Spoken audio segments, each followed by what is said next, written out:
Har du varit med om någon upplevelse eller trauma som du har försökt att bearbeta men ändå inte lyckats? Det har i alla fall jag, och jag vet att många i min närhet och många klienter jag haft i mitt arbete har gått år efter år efter år i terapi och i samtalsstöd, men ändå inte lyckats helt bli av med sitt trauma eller den smärtsamma biten.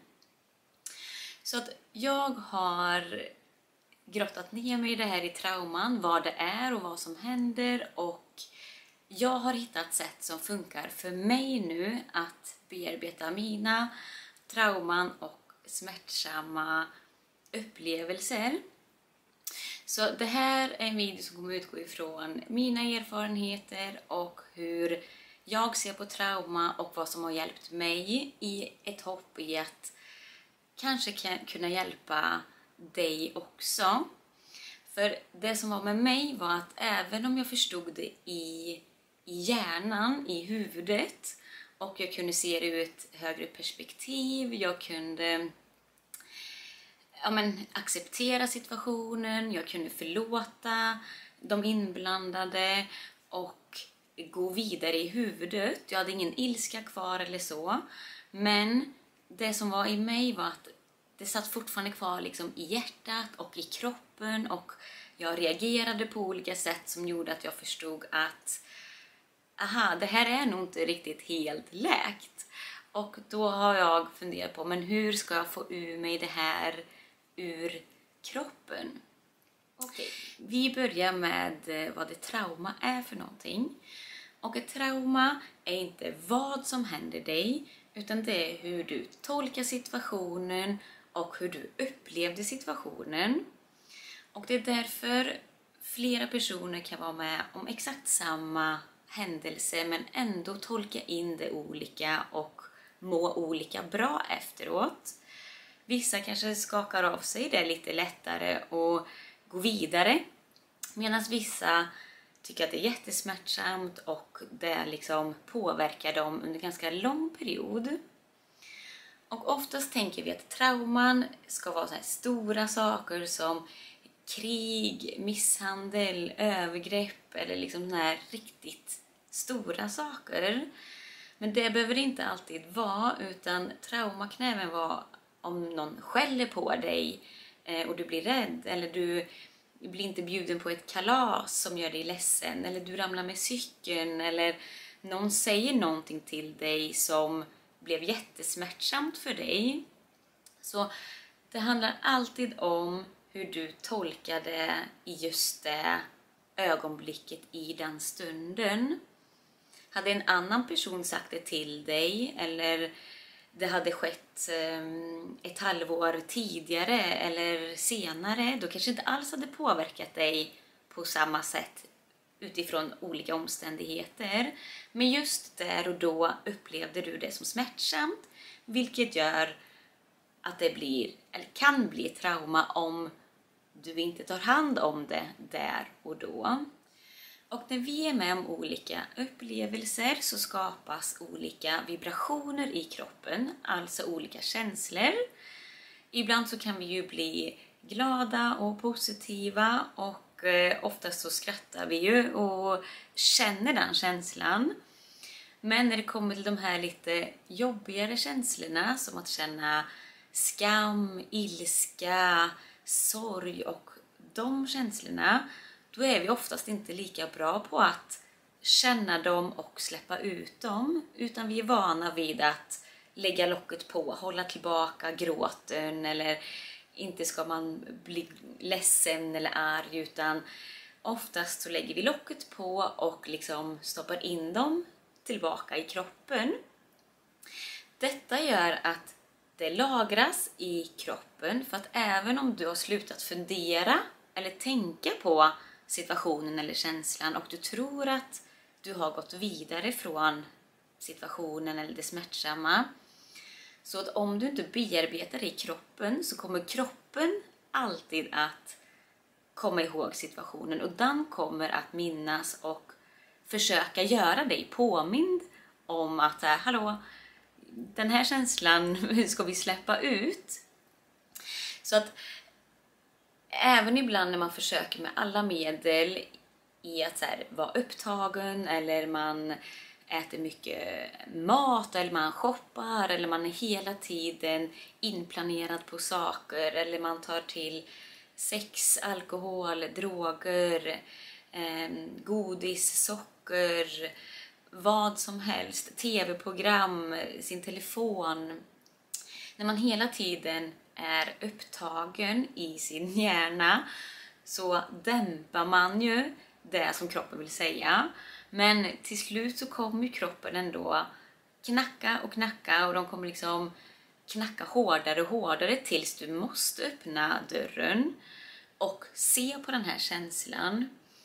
Så att det går oftast ganska länge att man kan hålla och trycka undan känslor, men till slut kommer de alltid att göra sig påminda på olika sätt.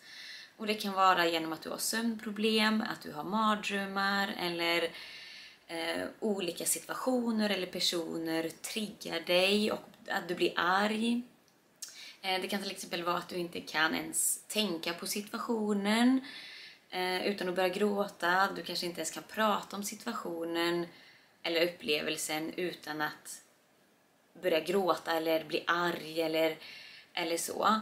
Och det brukar vara tecken på att det fortfarande är någonting som är obearbetat inom dig. För det är kroppens sätt i att säga: hallå, det här behöver vi titta på. Det här behöver du läka inom dig. Så när vi är med om något smärtsamt och inte släpper ut det och bearbetar det direkt, så kommer det sätta sig i kroppen. Och då kanske du funderar på: jaha, vart sätter det sig i kroppen då? Hur ska jag hitta det? Och känslor kommer sätta sig i nervsystemet och även i vår bindväv och fascia. Och utan att gå in på för mycket vad bindväv och fascia är, så är det här kroppens största organ, större än huden. Och man kan säga att det här är som, tänk er det här vita runt en apelsin och clementin. Det är ju överallt, det är runt de här klyftorna och sånt. Det är det här man brukar pilla bort. Exakt samma har vi i kroppen som är vår bindväv. Det är alltså runt alla muskler, senor, celler, organ, allting. Överallt har vi den här bindväven. Så att när vi är med om något smärtsamt och inte släpper lös det, så kommer det sätta sig i bindväven. För bindväven är till för att ta emot och släppa på olika tryck. Även om de är fysiska eller känslomässiga, så är det bindvävens arbetsuppgift, kan man säga. Och det är många som säger att bindväven är kroppens minnesbibliotek. Den kommer ihåg allting. Även om vi inte kommer ihåg det i huvudet, så minns kroppen och bindväven allting. Så att när en känsla sätter sig i bindväven och inte kommer loss, då blir bindväven stel och stram och hård. Vilket gör att vi kan få ont i kroppen och att blodflödet inte fungerar som det ska. Vilket gör att det blir blockeringar i kroppen och du får ont i kroppen helt enkelt. Så att ju mer trauman du har, oftast desto mer ont i kroppen har du också. Och vi människor är vana vid att ständigt gå runt i stress och att bära de här instängda känslorna och trauman, och har gjort det under lång tid. Så att vi kanske inte alltid förstår hur stressat vårt nervsystem är. Men nervsystemet kan vara otroligt stressat utan att du själv är medveten om det eller förstår det eller riktigt känner av det. Och när vårt nervsystem är under stress, då hamnar vi i ett sympatiskt tillstånd, alltså i ett flykt- eller kamptillstånd. Alltså att man går in i en överlevnadstillstånd. Och när man är i ett överlevnadstillstånd så kan kroppen inte läka. Det kan inte läka sig själva utifrån att det hela tiden är stressat utifrån att hålla koll på kommer det någon ny fara eller liksom hålla sig i sin skyddsutrustning. Så det man behöver göra det är ju att dels ha en yttre trygghet, alltså lugnt och skönt i sina yttre omständigheter där man bor och personer runt sig. Men också hitta sitt lugn och trygghet inom sig för att lugna nervsystemet så att man känner att okej, nu kroppen, nu är det lugnt och tryggt här. Nu kollar vi på de här smärtsamma sakerna. Vi tar upp dem, tittar på dem och släpper dem. För nu är det tryggt och lugnt och skönt att göra det. Eller lugnt och skönt, men nervsystemet tänker att okej, nu har jag läge att läka. För nu behöver jag inte behöva vara på min vakt. Så för att kunna läka så behöver du hamna i ett tillstånd av lugn och ro och balans och i en trygg miljö. Och det finns ju, som jag pratade om i början, det finns ju stora trauman och kanske mindre trauman. Och det avgör ingen annan mer än du och din upplevelse. Så att låt inte liksom någon säga så här, nej men det var väl inte så farligt. Eller att du säger så till dig själv att nej men det var väl inte så farligt. Varför blir jag så ledsen av det här? För att det du upplevde där och då, det var ju så smärtsamt som du kände. Så låt liksom ingen annan eller du själv ta bort den känslan eller liksom validera den mindre än vad den var. Och jag upplever själv när jag har jobbat med mina trauman, vissa har varit enkla och man har bara behövt lägga liksom kanske en dag på det eller en session eller en timme på att förstå det, känna det och släppa det och så är det över. Medan vissa trauman och händelser har satt sig ganska djupt inom en och det har tagit liksom flera år och flera olika sessioner eller metoder att faktiskt släppa dem. För det blir lite som en lök kan man säga. Ett trauma blir en liten lök och så skalar man och så är den klar. Medan vissa trauman blir ganska stora som en lök, som en stor lök. Och då krävs det att första gången man grottar i det så tar man bort ett lager. Nästa gång man grottar igen så tar man bort ett annat lager. Och så får man göra det tills man känner att men nu påverkar inte det här mig längre. Så att hur lång tid det tar tänker jag att hur långt är ett snöre? Det är jättesvårt att säga och man vet inte själv förrän man är klar och kommit ut på andra sidan. Så att jag tänker att man får hitta den metoden som passar en själv.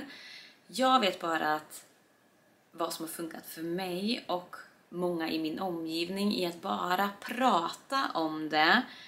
Det är jättevärdefullt, men också liksom tillåta sig känna känslorna och släppa dem. Och det kanske man behöver göra flera och flera gånger.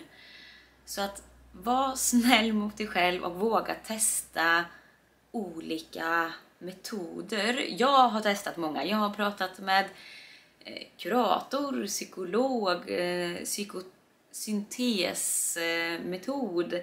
Jag har gjort drömterapi, hypnos, healing, body code, tapping. Jag har gjort det mesta känns det som. Och vissa saker tycker jag har funkat bättre för mig och vissa har inte fungerat lika bra. Så återigen, lyssna inåt och våga testa. Det som har funkat för mig är nu på senaste tiden tycker jag är tapping. Och utan att gå in för mycket på det så att inte den här videon blir alldeles för lång, så handlar tapping om att Man håller på att täpa på olika punkter på kroppen där man stimulerar meridianerna som går i kroppen som påverkar nervsystemet, där man då får upp känslorna, man säger dem högt men sen också omformulerar dem och lugnar nervsystemet och kan omforma känslan, inte så att den försvinner men så att den inte upplevs lika smärtsam i alla fall. Och det har jag gjort flera gånger på en och samma specifik händelse. Men jag känner att nu har den börjat släppa. Alltså för några år sedan, då kunde jag inte ens tänka på händelsen utan att börja gråta. Jag hade inte berättat den för någon. Jag kunde inte ens säga den högt för mig själv för att det var så smärtsamt. Medan nu har jag berättat den för mig själv högt. Jag har berättat den för min bästa vän. Jag har berättat den för den personen som utsätter mig för traumat. Och jag kan tänka tillbaka på situationen och även prata om den utan att det berör mig. Alltså det är klart att det fortfarande kan vara en jobbig händelse, men det berör mig inte på så sätt att jag går under eller att jag får en panikångest eller så som det var för några år sedan. Så för mig har det verkligen varit att dels jobba väldigt mycket med bindväven som man till exempel gör med yin-yogan, alltså sån här lugn form av yoga där man sitter och håller en position väldigt länge för att komma åt just bindväven, för att mjuka upp den och så att den inte är så stram längre. Och det är därför många efter ett yogapass eller så kan känna sig frustrerade, arga, ledsna, glada och sånt också. Men att det drar upp mycket känslor när man jobbar med bindväven. Men också i att prata om situationen, känna känslorna så du kände den just då och verkligen känna den, få ut ilska, gråt, skam, skuld, ensamhet, övergivenhet, vad du nu än känner. Att tillåta dig verkligen att gå in i den smärtan och känna den för att också då kunna släppa den. Och sen att man gör om situationen. Hur hade jag velat att situationen skulle bli istället? Vad behövde jag då? Och ge det till sig själv i efterhand. Och det kan låta konstigt kanske, men det är också så att hjärnan är formbar, den går att programmera om och sånt. Och spelar du upp ett minne i ditt huvud och i din kropp hela tiden, så kommer det bli en verklighet för dig och du kommer bara må sämre. Så när man har känt känslorna och programmerar om det, det programmerar inte om ditt minne, men din känsla kan bli skönare och du kan lättare släppa situationen och känslan så att den inte är lika smärtsam längre. Så mina tips då för att jobba med sina trauman. Nummer 1, dels att förstå vilka är mina trauman, vilka är mina smärtsamma upplevelser och som påverkar mig än idag. Sen våga prata med någon, oavsett om det är en psykolog eller en vän eller en granne eller sin partner. Vad det än är, så våga prata om det. Sätt ord på vad det är du känner eller skriv av dig i en bok eller i reflektionsövningar. Men sen också att lugna ditt nervsystem så att du hamnar i det här parasympatiska systemet, alltså det här lugna, trygga känslan för ditt nervsystem för att det ska kunna lugna sig, för att du ska kunna läka. Och att lugna sitt nervsystem kan du göra med vara ute i naturen, andningsövningar, yoga, meditation. Göra saker som får dig att känna dig lugn, balanserad och trygg. För då har du lugnat ditt nervsystem och då är det lättare för dig att kunna se vilka känslor och händelser är det som vill komma upp. Låt dig titta på det, låt dig känna det, låt det släppa från dig och gör om situationen och händelsen på något sätt. Och fyll på med massa kärlek till dig själv och kring händelsen.